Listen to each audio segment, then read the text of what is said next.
Bakit nga kaya mga kababayan po natin nagbago na po si Dave sa ngayon? Kumbaga kung paano po disiplina ng magulang nyo, is iba po sa amin. Kapag dinisiplina tayo ng magulang natin, nakala po natin hindi na tayo mahal. Ang disiplina po is, ito yung sign of love.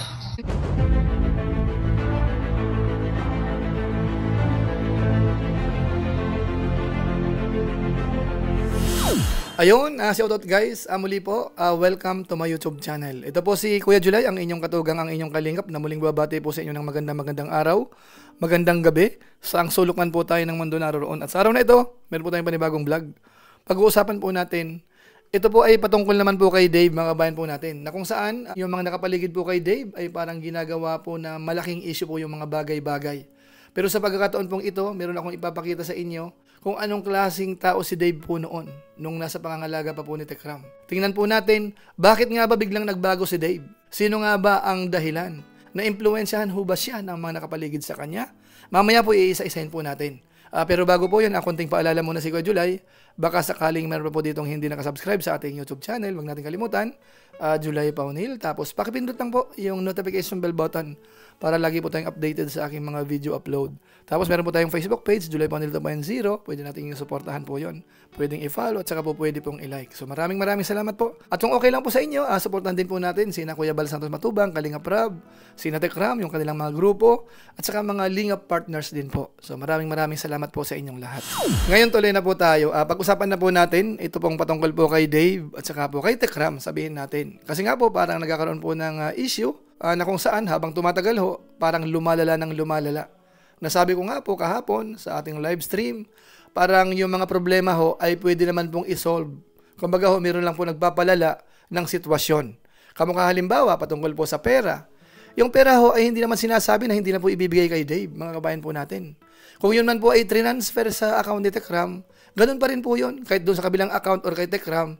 Kasi yun po ay pinagkatiwala naman po kay Tekram. Yun po ang pinapaliwanag natin na hindi po maintindihan. Parang pinapatunog po nila, para bang ang tindi ho ng ginawa ni Tekram, parang pinag-iinteresan po yung pera, ayaw nang ibigay. Yun po ay ulit-ulitin po natin. Kahit kay Tek June, binanggit po yun na yung pera po para kay Dave ay para kay Dave. Ano ang gawin natin? Bagamat may mga ilang sponsor ho na parang nag-back out, yun po i-consider. Pero para ho isipin natin na yung pera ho ay hindi na makukuha ni Dave, huwag po natin isipin yun. Ginugulo lang po kayo ng ilang sa mga reactor na pinapalaki po yung issue. Yung para kay Dave ho, ibibigay po yan kay Dave. Ako po, naniniwala ako na hindi po yan gugulangan ni Tekram si Dave pagdating po sa pera. Kasi may pera naman po sila, mga kabayan po natin. Tapos pangalawa naman, yung nabanggit natin, yung patungkol po sa mga gamit, anytime po pwedeng makuha po yon. Gagawan lang po ng magandang kasunduan, kung kinakailangan magpermahan, kasi alam naman po natin, si Dave sa ngayon po ay may mga nakapaligid, so mahirap na po. Baka malagay sa alanganin naman po itong grupo naman po o kaya kampo naman po ni Tekram. Tapos yung isa pa po na hina-highlight natin ay yung patungkol po sa pananakit di umano po ni Tekram kay Dave. Kung saan naman po ay doon sa mga vlog nila, sinabi naman ni Tekram kung ano po ang ginawa niya, hindi niya naman po tinatanggi, mga kabayan po natin. At nabanggit din po natin sa ating vlog, sa ating mga paliwanag, na kung sakasakali ang pakiramdam ni Dave, talagang masyado naman siyang inapi, sumobra naman doon sa pagdidisiplina. So meron naman pong tamang proseso, hindi naman po natin yung sinasarado. Hindi pag-usapan kung kinakailangan. Ngayon kung sa tingin naman po ay parang okay na, para mag-aayos-ayos na lang, di wala naman pong problema. Pero yung palalakihin ho natin yung ganong pananakit, ay teka po muna, kasi meron pa akong gustong i-share po sa inyo, at parang na-refresh po tayo dito, kung anong klaseng tao po si Dave po nung araw. Nung nasa kay Tekram po patungkol po sa pagdidisiplina, siguro po mas maganda, panoorin po natin ito, yung sinasabi po ni Dave. Parang papalo na po sana ang damage po sa lasinggo.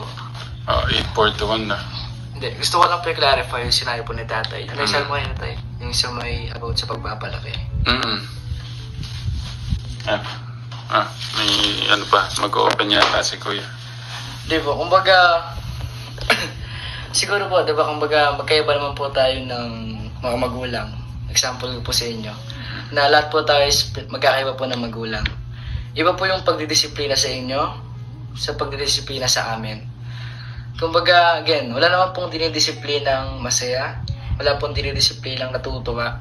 Kumbaga, siguro pagka dinidisiplina po tayo, lahat po tayong matuwa. Kasi pwede paano mo nasabi. Kasi ganito po yan. Kung hindi po kami dinisiplina, siguro hindi po yung buhay lifestyle namin, hindi po siguro bahay, school tsaka church. Mm. Kasi hindi naman po ganun eh. Kumbaga, ang buhay po kasi namin ngayon is kapag uwi po galing school, nadiretso pong church is bahay. Kumbaga, ang pahinga na rin po namin minsan, linggo. Minsan po wala pa pong pahinga ng linggo kasi marami din pong ginagawa about church. Kumbaga, siguro po, kung pagbabasayan po yung pagdidisiplina, malaking tulong po para sa amin. Kasi pag dinidisiplina, kumbaga pag hindi po tayo, example po, kumbaga siguro kung, dalawa kasi ang isip po ng tao tayo eh. Dalawa pang isip ng tao. Ano yung isa? Yung isa po kasi is makadiyos. Yung isa po is pang makamundo. Tinuro ko na po ito ng Don Watch. Kasi nung linggo pa ako po nagturo ng Don Watch. Kumbaga, yung isang isip po kasi, yung unahin po natin yung makamundo.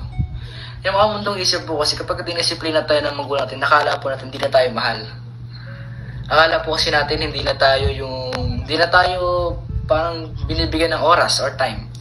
Pero which is mali. Hindi na po dapat yung isip. Dapat yung pag-iisip po natin is about makadiyos. Paano naman yung pag-iisip natin? Kung pag-iisipin natin na, oo nga, tama naman sila. Kumbaga, bakit hindi natin kampihan kung ano yung tama? Ba't pa natin kampihan yung mali? Tapos siguro, mahirap po para sa inyo natanggapin kung paano yung pagdidisiplina sa amin. Kasi magkaiba po tayo ng generation. Magkaiba po tayo ng generation na kinalakihan. Magkaiba po tayo ng magulang na sinasamahan. Hindi na po kami yung, kumbaga, kung paano po disiplina ng magulang nyo, is iba po sa amin. Kasi kung, again, ang disiplina po is, ito yung sign of love. Diba? Ito po yung sign nila na pagmamahal. Kumbaga sabi ko, ang pagmamahal is merong sakripisyo. Ano yung sakripisyo? Ito yung kailangan, sa disiplina may nasasaktan. Pero, may goal tayo. Diba? Example ko po sa inyo, sa isang loob ng court or sa isang team ng basketball, meron tayong coach.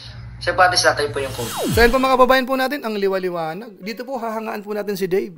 Yung kanya pong pangangatwiran ho noon, kakaiba ho, ang ganda ho ng mga paliwanag niya. Patungkol sa pagdidisiplina, naiintindihan niya ho 100% mga kababayan po natin. Ang ganda po ng paliwanag. Kaso nga lang po ang tanong, Dave, ba't ka nagkaganyan sa ngayon? Ikaw pa rin ba ito? Bakit biglang nagbago? Bakit nga kaya mga kababayan po natin nagbago na po si Dave sa ngayon? Ano po sa palagay po ninyo? Bakit nagaganyan po si Dave? Pwede nyo pong i-comment po sa baba.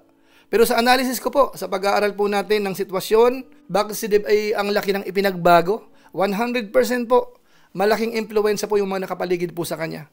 Kapag halimbawa sa ngayon, di ba? Itong si BJ, isa na po ito. Kahit anong paliwanag ho ng ilang mga nagpapaliwanag, parang siya lang po ang magaling. Lahat sila mali, lahat kami mali. Siya ang may katwiran. Ano mga kabayan natin? Kahit anong paliwanag po ninyo. Kumbaga talagang pupuntusan ka, kahit yung mga viewers, alam na alam, binabas ho siya. Dahil sa kanya mapagsasasabi, mga kabayan po natin. Kaso nga lang po, wala tayong magagawa. At siguro po, matatauhan po yan si Dave, siguro pagdating ng mga panahon. Kung itong mga nakapaligid po sa kanya, ay talagang seryoso sa pagtulong, mga kabayan po natin. Although sa malamang po, yung ilan po sa kanila, baka maganda nga po yung intention. Pero ito pong mga maiingay, itong mga puro panay, post sa social media, mga pinagsasasabi sa social media, ay ano po yan? Mahirap pagkatiwalaan po yan mga kabayan po natin. Tama kayo. At wag po tayo mag-alala dahil yung mga binabagit po natin na yan, sabi ko nga, isasaysay po yan sa tamang panahon. Kayo po mismo ang makaka-realize po niyan pagdating ng araw. Bakit nga ba si Dave nagkaganito po? Malayong malayo doon sa unang Dave po na nakilala po natin. Diyan lang po sa binanggit ni Dave dyan, yung patungkol po sa pagdidisiplina. Ang laki po ng kaibahan. Ngayon po kapag nagpaliwanag po siya, talagang ibang-iba ho yung patungkol sa pagdidisiplina. Hindi na po ganun ang katwiran niya. So kumbaga ho, nabago ho talaga yung kanyang pananaw. Kaso nga lang po, wala naman tayong magagawa. Kumbaga ho, yan po ang Dave na sa ngayon, kailangan po nating tanggapin yan, nating mga viewers. Pero ang pinupunto ko lang po dito, wag nating isisi po lahat kina Tekram. Kung ano man po ang mga nangyayari, isipin po natin, itanong po natin sa sarili natin. Kung tayo po ay isa sa madalas kausap po ni Dave, o kaya nakapaligid sa kanya, itanong po natin sa sarili natin, hindi kaya tayo ang naka-influensya kay Dave para magbago? So sa pamamagitan po niyan, iiwanan ko po muna ang ating mga viewers. At kung inyo po itong nagustuhan, i-share po natin. So maraming salamat po sa inyo. So muli, ito po si Kuya Julay, ang inyong katugang, ang inyong kalingap na pansamantalang nagpapaalam po muna. Kita-kita ulit tayo sa mga susunod ko pang vlog. Maraming salamat sa inyong walang sawang pagsuporta po sa ating YouTube channel. Pagpalain nawa kayo ng Diyos, mapahit tayong lahat. God bless. Bye-bye.